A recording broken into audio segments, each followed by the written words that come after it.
Unlocked, and as you can tell from my t-shirt, today we talk to my good friends at SpyMovieNavigator.com. That's Dan Silvestri and Tom Pizzato, and we'll be getting some insight into their podcast show. And we'll also have a few fans telling us what their favourite Bond films are. So, turn the key with me on my 26-year-old Bond collection and SpyMovieNavigator.com. Hi, Vicky. This is Dan Silvestri from SpyMovieNavigator.com. Hey, Spy Movie Navigator is simply really all about spy movies. Mission Impossible, James Bond, the classic spy movies like The 39 Steps and from 1935, and to new releases like The Courier or Black Widow and so on. And what we're trying to do is decode the scenes and look for connections in these movies to other spy movies and to other events in the real world. So we're constantly decoding this, looking at every scene in detail, and trying to make some fun out of all of this spy movie stuff. So it's pretty cool. Hi, this is Tom Pizzato from SpyMovieNavigator.com. I partnered with Dan Silvestri to bring our fascination of spy movies to other spy movie fans. I've been a James Bond fan since I can remember. Mission Impossible, Bourne, and the Kingsman series have been at the top of my list. Since we got into the SpyMovieNavigator.com, I've become really interested in the classics, since much of what we see today is rooted in the classics. And prior to teaming up with Dan, I spent 28 years at Microsoft. That's great, guys. It's great to have you here. Now, it's surprising that many older spy films form the basis of those films that we see today. Even the recent film Black Widow is heavily influenced by other films, but I'm not going to say too much about that in respect for those people who haven't yet viewed the film. So, Dan, why did you choose podcasting as your spy medium? Our podcast, well, we felt one of the best ways to communicate what we're doing is through podcasts. For, I think, communicating the passion and the information that we're doing with spy movies, that's the great vehicle to do it. So we created a show called Cracking the Code of Spy Movies, and it's virtually available through all your podcast apps and so on. You could also go to our website and download it at SpyMovieNavigator.com. And Tom, is that how you see it? One reason for me to do the podcast is that they let us dive deeper into the movie. If we're going to talk about a movie in a podcast that we're going to share with other people, we better make sure we've done our research. And I find that fascinating. I love digging into this kind of stuff. And if we're interested in this topic, we think others might be as well. Yes, and having the chance to co-host with you guys on various podcasts really opens up the films that we are looking at, whether it be the setting, what does that tell us, how props are placed, the lighting or the stance of the characters. It really adds to the overall experience when watching the films. Now let's come back to Tim and Dan in a second and hear from Bond fan Robert about his favourite Bond film. From Russia with Love, for me, is my favorite Bond film out of all the 25 films. Close second is License to Kill, but from Russia with Love, Robert Shaw, a great villain, great presence. First starting to see your gadgets in the form of the briefcase. Great fight scenes and very taut and lean but mean and efficient thriller in the Bond world. That's a great choice, Robert. From Russia with Love is my second favourite film in the franchise, and for me it is the true spy film of the series. Now Dan, what sort of things do you talk about on your podcasts? We cover an entire range of topics, from scene analysis and insights into spy movies, spy movie filming locations, pre-title sequences, gadgets in spy movies, interviews with authors, actors, directors of photography, and more. It's all fun stuff. We have over 100 podcasts out now that I think have been listened to in about 127 different countries around the world so far. So we're having fun with it, and hope everyone who listens to them are having fun too. Absolutely. It's good to keep things fresh and bring in new ideas. And to be honest with you, you'll never run out of content because there's a whole world of spies to explore. Now let's hear from Denise about her favourite Bond film. My favourite Bond film is The Living Daylights. For me, it brought back realism and espionage to the film series and shows Bond's dark side in the form of Timothy Dalton. The film and Dalton were a refreshing change after Roger's lighter films and portrayal of Bond. Dalton absolutely looked the part and indeed nailed it. He was dark, he was intense, but conversely, he was also more human, which was evident because of his feelings for Cara. Great PTS, great villain in the form of Necros. Sometimes the storyline was a little bit convoluted, and the villains may be a little bit weak, apart from Necros. But overall, it's very favourable. It's probably my favourite actually. Yeah, thanks. Thanks, Denise. It's a great introduction to Timothy Dalton's Bond and has some great action sequences. The item I want to share with you today, and in keeping with our spy and spy movie theme, is the James Bond Movie Encyclopedia by Stephen J. Rubin.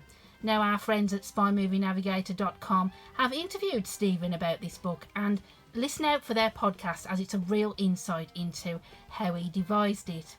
So, what I really like about this book is that it is an encyclopedia. It gives you everything that you need to know about the Bond world, whether it be cars, gadgets, actors or actresses who've played certain characters, locations. It's all in here, and it's a real must for any Bond fan.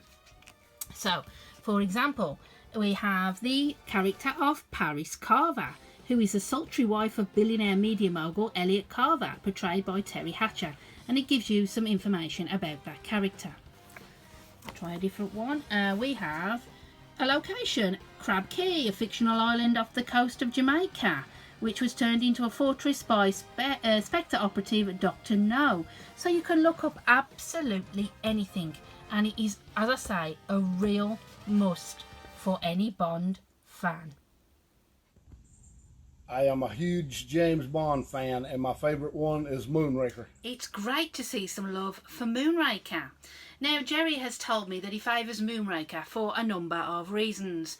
One being Roger Moore is his favourite Bond. And he thinks that Moonraker has great action and is suspenseful. And he just thinks it's totally awesome. Cool. Now, Tom, do you have anything else to add? I'll add to what Dan said by talking about 3 additional things. First, we have a YouTube channel and a podcast channel on most major platforms. The channel is called Cracking the Code of Spy Movies on the podcast channels as well as on YouTube. The second thing I'd like to add is when a new spy movie is released, we do what we call a quickfire podcast. These are no spoiler podcasts to let you know a bit about the new movie without giving it away. We let you know if we think it's worth your time. Plus, you might not have even heard of the movie. How many of you heard of Cliff Walkers? We did a podcast on that one recently. And finally, the hidden connections that Dan talked about. He's talking about scenes that either influenced another movie or were influenced by another movie or real life. 2 quick examples. The vault scene in Mission Impossible was heavily influenced by the 1964 movie Topkapi. And Sean Connery's James Bond had a white dinner jacket in the pre-title sequence to Goldfinger after getting out of his dry suit. That one was based on a real espionage mission. What have you got coming up on your podcast, guys? Well, we just released our 2nd anniversary show and have some audio clips from listeners and from people who we have had as guests on the show as well. So that was a lot of fun doing that. And we have more pre-title sequence podcasts coming out, decoding the pre-title sequences in spy movies, variety of spy movies, and more gadgets decoding podcasts coming out as well, too. That's great. Lots to look forward to.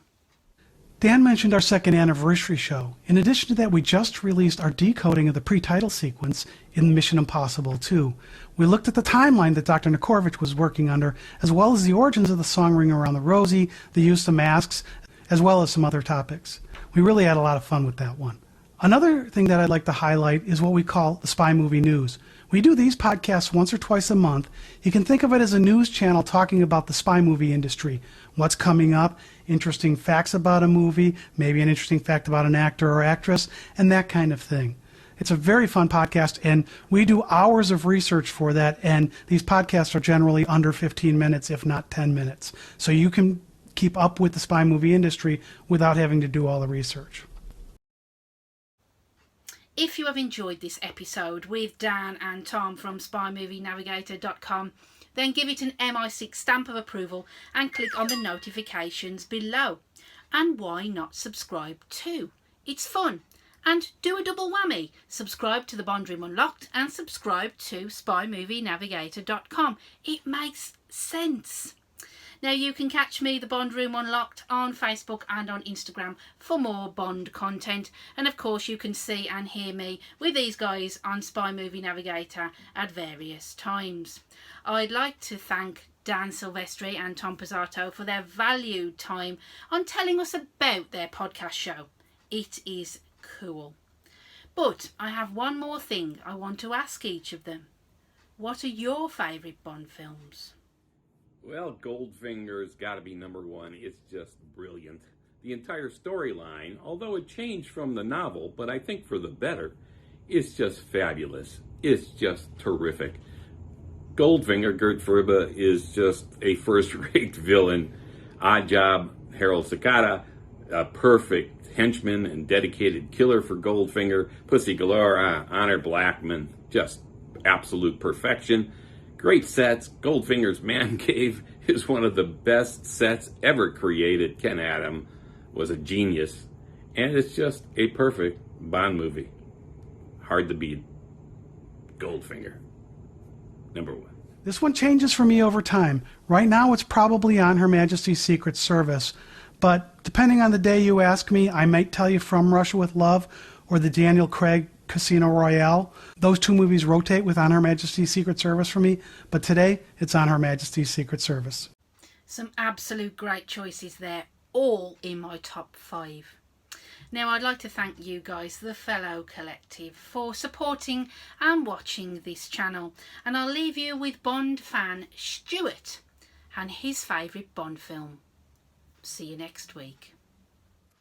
My favourite Bond film is For Your Eyes Only. It was the first one I saw at the cinema, so it'll always be a special one for me.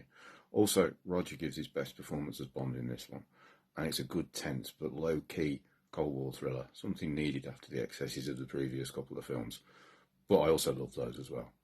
It's also got some great locations, with the Greek island of Corfu standing in for Spain, and also being used as itself, and the Italian town of Cortina in the Dolomites, not to mention the stunning monastery scenes in Meteora. Accidentally or by design, it's also the film I've visited the most locations of, having visited Cortina a few years ago and Corfu on our last foreign holiday in 2019, where I managed to find the Low Road and the James Bond Cafe, which features in the 2CV car chase, as well as spotting the cliff where Bond kicks Locke's car into the sea. We travelled to Greece for holidays, but unfortunately because of you-know-what, we haven't been for a couple of years. So if I ever need a fix of Greek hospitality, I'll stick For Your Eyes Only on. Yamas.